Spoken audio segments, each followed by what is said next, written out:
Hi everyone, कैसे हैं आप लोग। आई होप आप सभी अच्छे ही होंगे। तो आज हम आप लोग के लाए हैं प्रैक्टिस सेट 132 और ये मैथ से संबंधित होंगे। तो आज हम मैथ के प्रत्येक टॉपिक से एक एक प्रश्न को लेकर आए हैं जो आपके एग्ज़ाम के लिए बहुत ही ज़्यादा इंपॉर्टेंट होंगे और इन सभी प्रश्नों को आज हम बिल्कुल बेसिक से और कॉन्सेप्ट के साथ समझेंगे। तो आप लोग वीडियो के अंत तक बने रहिएगा। पहला प्रश्न आप सभी के लिए है, एक वस्तु का अंकित मूल्य 1500 रुपया है। कोई दुकानदार वस्तु के अंकित मूल्य पर 20% छूट देने के बाद वस्तु को बेचता है। यदि वस्तु का क्रय मूल्य 991 रुपया है तो उसका लाभ ज्ञात करें। बहुत इंपॉर्टेंट प्रश्न है।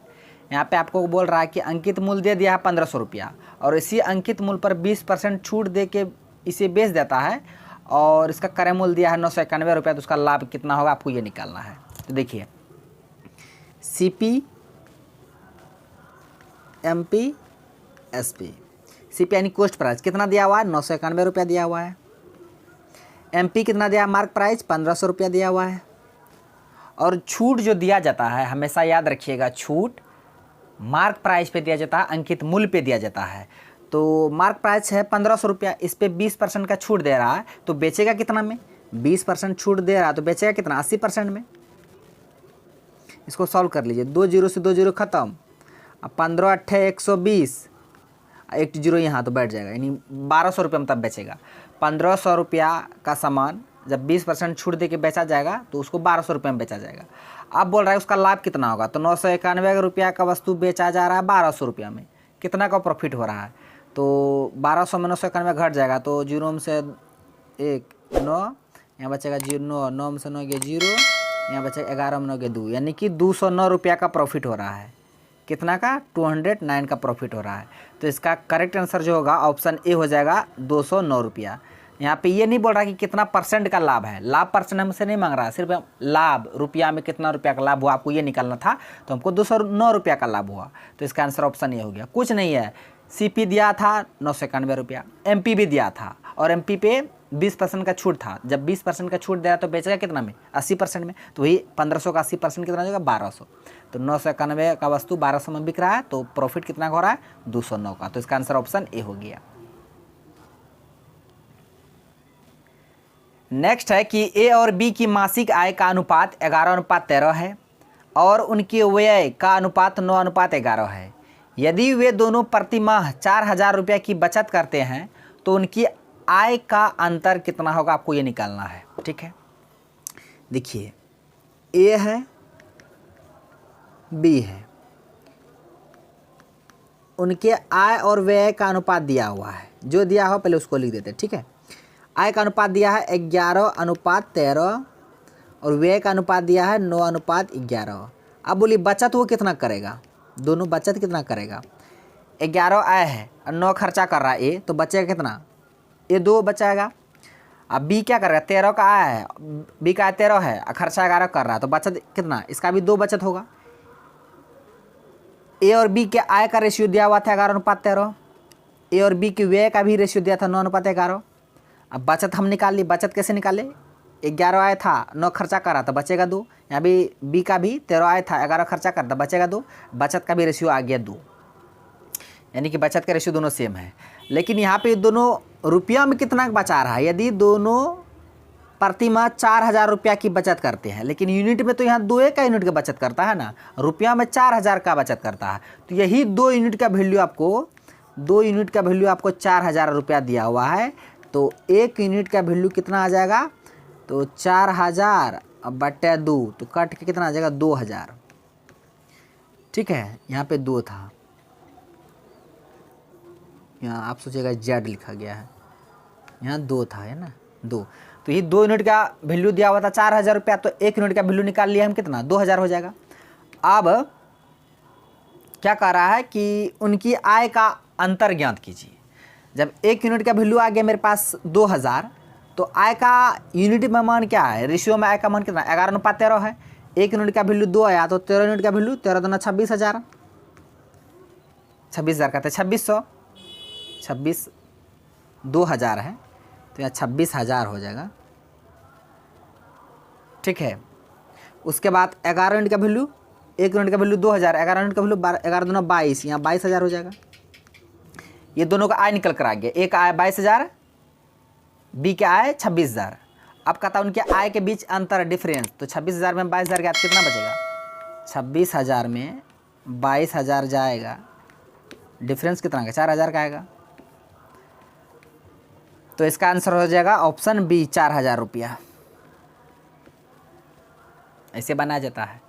कुछ नहीं था, ए और बी का आय का अनुपात दिया था 11:13, व्यय का दिया था 9:11, तो बचत का कितना कर रहा है, 2 का कर रहा है, लेकिन रुपया में बचत 4,000 का कर रहा है। तो यही 2 यूनिट का वैल्यू हम कितना यहाँ 4,000 दिए, 2 यूनिट का वैल्यू 4,000, तो 1 यूनिट का वैल्यू 2,000, 1 यूनिट का वैल्यू जब 2,000 तो उनके आय निकाल लिए, तो 11 यूनिट का वैल्यू 22,000, बी का जो था 13 यूनिट का वैल्यू 26,000 आ गया। तो ये दोनों का आय आ गया, तो आय का हमको डिफरेंस चाहिए, तो 26,000 में 22,000 घटा दिए तो 4,000 आंसर आ जाएगा। अगर यहीं पूछता आय का योग तो दोनों को जोड़ देते, आय का अंतर कर रहा था, डिफरेंस कर रहा था, इसलिए हम दोनों को घटा दिए। इसका आंसर ऑप्शन बी हो जाएगा 4,000 रुपया। इसी तरह बेसिक से कॉन्सेप्ट के साथ बताते जाएंगे। अगर आप लोग को वीडियो अच्छा लगा तो लाइक भी कर दीजिएगा। प्रश्न है, यदि m का 10% n के 20% के बराबर हो तो m अनुपात n का मान आपको ज्ञात करना है। ठीक है, m का 10%, तो m का 10% कहता है n के 20% के बराबर है, n के 20% के दोनों बराबर है। तो इसी को सॉल्व करके m n का अनुपात निकाल लीजिए। 100 से 100 खत्म हो जाएगा, 10 से कम 10, 10 दूना 20, तो m इधर n गुना में इधर आएगा तो भाग में बराबर, इधर 2 है, इधर 1 इधर चल जाएगा। तो m और n का अनुपात कितना आ जाएगा, m का मान 2, n का मान 1, तो m और n का अनुपात आ जाएगा 2:1। तो इसका आंसर ऑप्शन ए हो जाएगा 2:1। m का 10% n के 20% के बराबर था, तो दोनों को इक्वल करके हम m और n का रेशियो निकाल लिए, कितना 2:1। नेक्स्ट प्रश्न है, दो संख्याएं तीसरी संख्या से क्रमशः 17% और 50% कम है, उन दोनों संख्या का अनुपात कितना होगा। जो संख्या तीसरी संख्या से 17% और 50% कम है, हम तीसरी संख्या 100 मान लेते हैं, तो 17% कम का मतलब क्या हुआ 83%। फिर दूसरा है 50% कम का मतलब 100 तीसरी संख्या, इसमें 50% कम करेंगे तो 50% हो जाएगा। अब कहता है इन्हीं दोनों का अनुपात चाहिए, यानी कि 83% और 50% का रेशियो का चाहिए। तो ये तो कटेगा, किसी से नहीं कटेगा, इसका तो अनुपात ही हो जाएगा 83:50। तो किस ऑप्शन में है, ऑप्शन सी में 83:50। क्या कह रहा था कि तीसरी संख्या से 17% और 50% कम है, तो तीसरी संख्या 100 मान ली, इससे 17% कम का मतलब क्या हुआ 83, अब 50% कम का मतलब क्या 50, तो 83:50 आंसर हो गया। अगर ये कटता तो काट देते, नहीं कटता तो ये आंसर हो गया।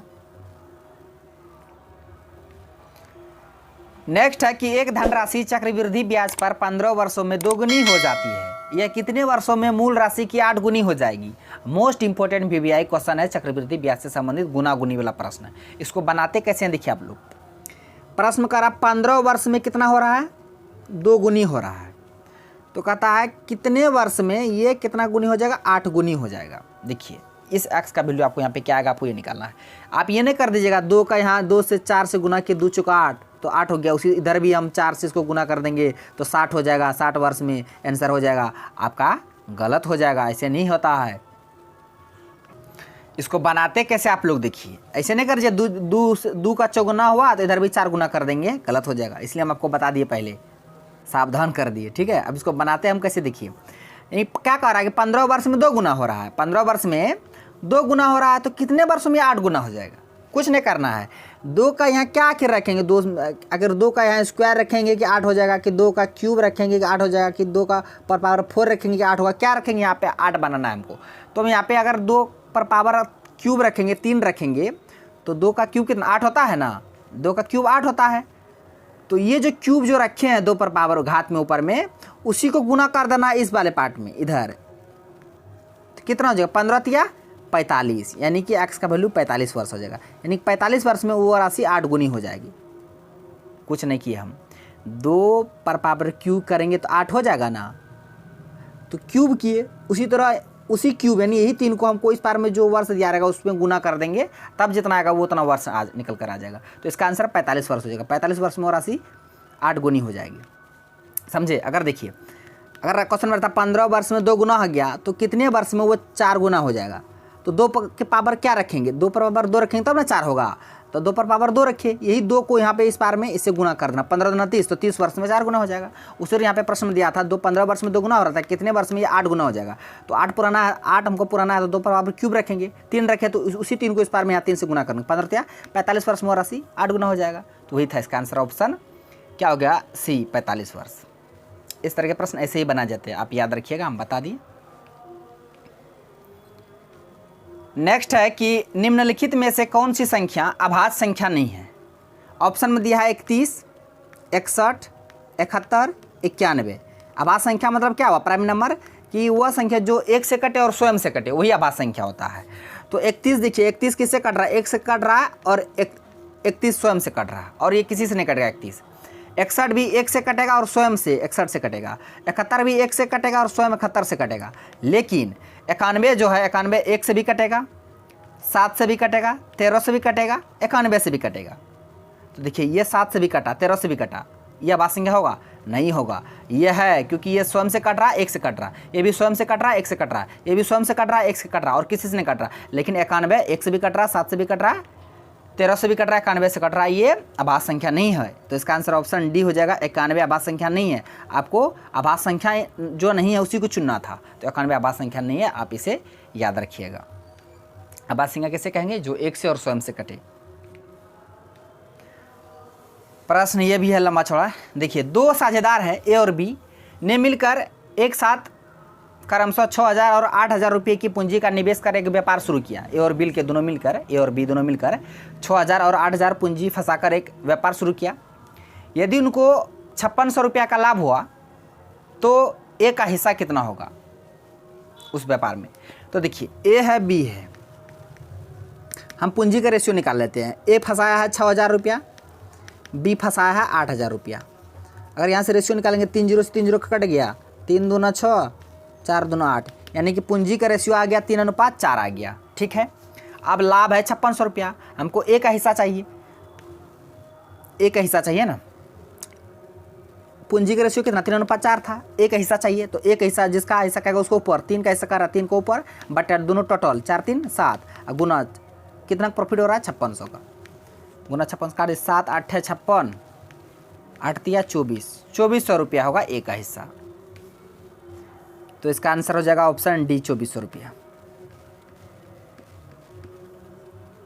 अगर ए का पूछता ए का हिस्सा तो कुछ नहीं करते, तब 4 ऊपर टोटल 7 नीचे गुना 5600, 7 8 5600, 8 चौक 32, तो ए का 3200 रुपया प्रॉफिट होता। ये ए का कहते, बी का ए का 2400, तब ना दोनों मिला के 5600 होगा। तो यहाँ पर आपको ए का कह रहा था, तो इसका आंसर ऑप्शन 24 डी हो जाएगा 2400।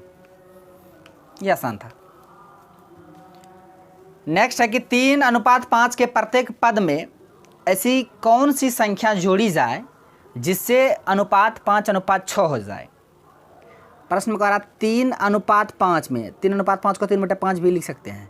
इसमें क्या जोड़ी जाए, हम कुछ क्या जोड़ेंगे, एक्स जोड़ देते हैं कि अनुपात कितना हो जाए 5:6। बस हम एक्स जोड़ दिए, दोनों को सॉल्व कर लीजिए, इस समीकरण को क्रॉस गुना कीजिए। तो 6 3 18 प्लस 6x बराबर 5 25 प्लस 5x।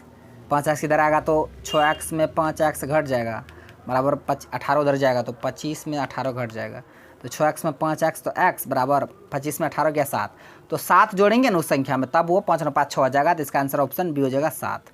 क्या जोड़ेंगे, 7 जोड़ेंगे, याद रखिएगा।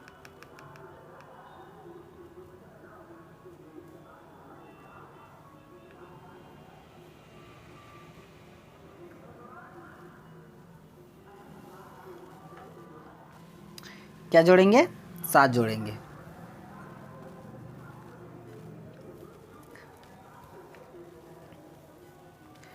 नेक्स्ट देखिए आज का लास्ट प्रश्न है।